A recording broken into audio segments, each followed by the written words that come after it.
Hey, you're watching the Bull Sessions right here in the Bing Lounge with the Josh Abbott Band.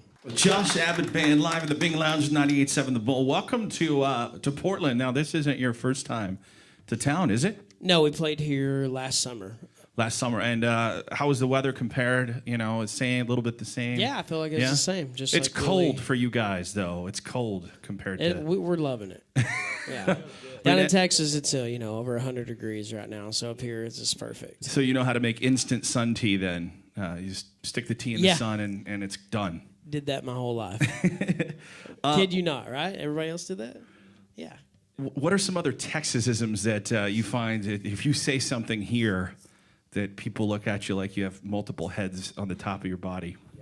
I think Coke is one. Coke? Everything's Coke in the South. Yeah. And in Texas, Yeah, it doesn't matter if you're Y'all drinking say a pop, Sprite. I think. Yeah. What do y'all say? I don't even know what I call it. I've lived in so many different parts of the country, so it just depends on the mood that I'm in. Yeah.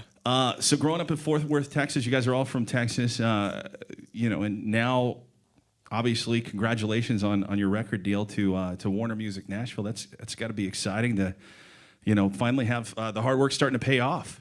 Yeah, well, actually, we signed 2 years ago. Okay. We signed our last album with Atlantic Records out of New York, and they partnered with Warner in Nashville, and so we've been kind of sitting on the writing process and trying to get ready for this album, and so it's definitely taken its time, but we know that we weren't really in too much of a rush. We wanted it to be right, and so we felt like the songs that we've been writing over the last couple of years for the album were kind of finally panning out, and so we're ready to release some of them. You guys have been all over the country. What has been the weirdest gig that you've played? This one, probably. This one. $1 million facility at 2 p.m. during the afternoon. Yeah, this place is awesome. We've played some doozies. Which one? Yeah. We played. Did you say you got paid in moonshine at a gig? Wow. Yeah, we played pretty hole-in-the-wall place in Charlotte years ago, and there's a place in Flagstaff. It's called the Museum Club. It's off Route 66. So it's kind of legendary in the sense, but in the same sense, it's not like the best place to play, probably. It's kind of an old, smoky dive bar where, like, grown men come in to gamble on horses, and then it's us playing. So kind of a contrast. How did you guys all meet and get together and form your band? Austin plays the banjo, and he and I were fraternity brothers. And so we kind of started the band for fun. And maybe like a year and a half later, we got Preston here on the fiddle and Eddie on the drums to join up with us, and kind of stuck with that for a little while. And then in 2010, Caleb on guitar and James on bass joined up with us. So we've been a unit for a while. You're the first person that I've seen in this in the Bing Lounge to play a signed guitar.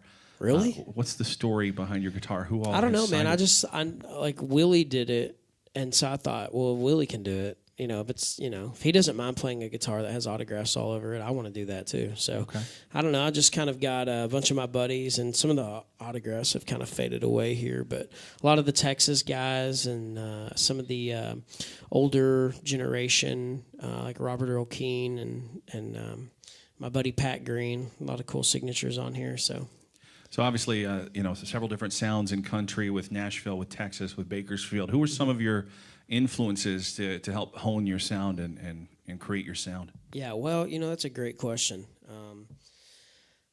It's hard to even pinpoint anything. I'm sure if you went around the room, everybody here would have some sort of, specific influence. I know Preston really grew up on Merle Haggard, but, he plays that fiddle like it's its own brand new kind of lead instrument, which is different. A lot of our songs, the banjo and the fiddle, are not just background utility fills, but they're really an integral part of the song and the solo sections, so there's a really cool balance with these three guys on our solos. And I don't know, man, I think, in terms for me, when I was in college, Pat Green was like the king of it down in Texas. And so, guys like him and Randy Rogers and Wade Bowen were guys I looked up to and wanted to, have a career that was like them. But, we've definitely drawn some influence from some of the other guys out in Nashville. I think like Dirks is a guy I've been a fan of for a really long time. So, yeah. All right. Let's hear one more time for the Josh Abbott Band here at the Thank you. Bing Lounge.